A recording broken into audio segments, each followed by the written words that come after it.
हमारे देश में कितने भी शांत तरीके से आंदोलन, धरना, प्रदर्शन किया जाए, फिर भी पुलिस की लाठी चलना तय है। आप कितने भी शांत तरीके से अपनी मांग को सरकार तक पहुंचाने का प्रयास करें, फिर भी नेताओं के इशारे में पुलिस डंडा चलाएगी, ये तय है। आप पर क्रूरता की जाएगी, ये तय है।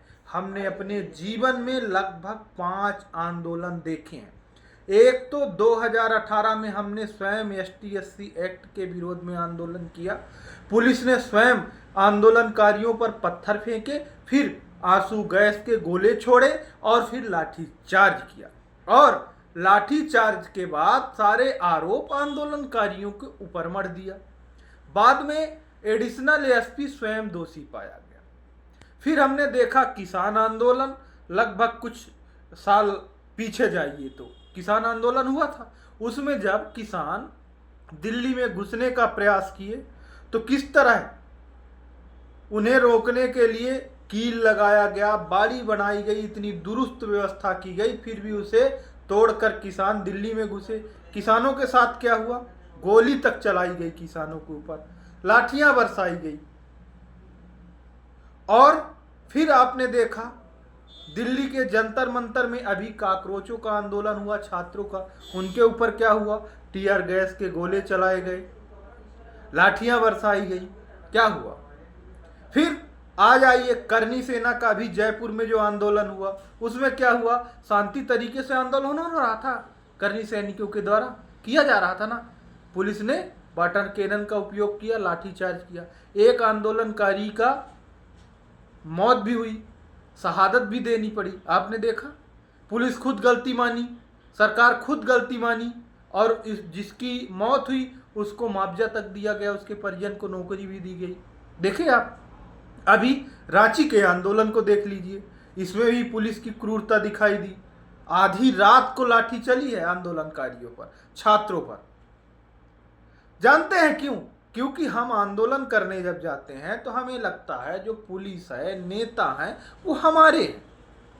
पुलिस हमारे टैक्स के दिए हुए पैसे से तनख्वाह पाती है, नेता हमारे वोट देने से सांसद और विधायक बनते हैं। पर वही नेता के इशारे में हमारे ही टैक्स से तनख्वाह पाने वाली पुलिस और हमारे ही बीच का, हमारा कोई भाई होगा, कोई काका होगा, कोई पीती होगा, कुछ न कुछ हमारा रिश्ता किसी न किसी पुलिसकर्मी से होगा, पर वो हमारे ही ऊपर लाठीचार्ज करते। क्यों? क्योंकि हम व्यवस्था करके नहीं जाते। इसीलिए मैं बार बार कह रहा हूं, जब कभी भी आप किसी भी आंदोलन में जाइए तो 1, 2.5, 3 हाथ का बढ़िया डंडा लेके जाइए, उसमें झंडा लगा के ले जाइए। चाहे उसमें तिरंगा झंडा हो, चाहे भगवा झंडा हो, चाहे आप जिस भी धर्म को मानते हो, जिस धर्म के झंडे को मानते हो, उस झंडे को लगा कर जाइए। वैसे तो सबसे बढ़िया है तिरंगा झंडा, देश का झंडा, उसको लगा के जाइए। और जब पुलिस आपके ऊपर बर्बरता की करे तो आप भी कूटिए, क्योंकि जब उनकी इंसानियत मर गई है तो आप इंसान बन के क्या करोगे भाई? इंसान तो पुलिस वाले भी हैं, इंसान तो नेता भी हैं। तो नेता को, आंदोलनकारियों को आदेश नहीं देना चाहिए पुलिस वालों को कि लाठीचार्ज करो, और पुलिस वालों को लाठीचार्ज करना नहीं चाहिए।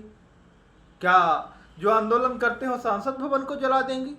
उन्हें देश की और राष्ट्र की संपत्ति से कोई लेना देना नहीं है क्या? क्या जो आंदोलन करते हैं वो विधानसभा घेरेंगे तो विधानसभा जला देंगे? क्या उन्हें देश की संपत्ति से कोई लेना देना नहीं है? उन्हें देश की संपत्ति से शायद नेताओं से ज्यादा लेना देना, शायद उन पुलिस कर्मी चोरों से ज्यादा लेना देना है। क्योंकि हम आम नागरिक हैं, हम देश की संपत्ति का नुकसान नहीं चाहते। हम जानते हैं कि हम टैक्स देते हैं तभी देश तरक्की करता है, विकास करता है, देश में संपत्ति जुटाई जाती है। अगर हम जला देंगे, नुकसान कर देंगे, तो वो नुकसान का भरपाई हमें ही करना पड़ेगा। हमारे से ही टैक्स लेकर, ज्यादा टैक्स बढ़ाकर सरकार वसूली करके भरपाई करने का प्रयास करेगी। तब कभी भी आप किसी भी आंदोलन में जाइए तो जरूर डंडा लेके जाइए।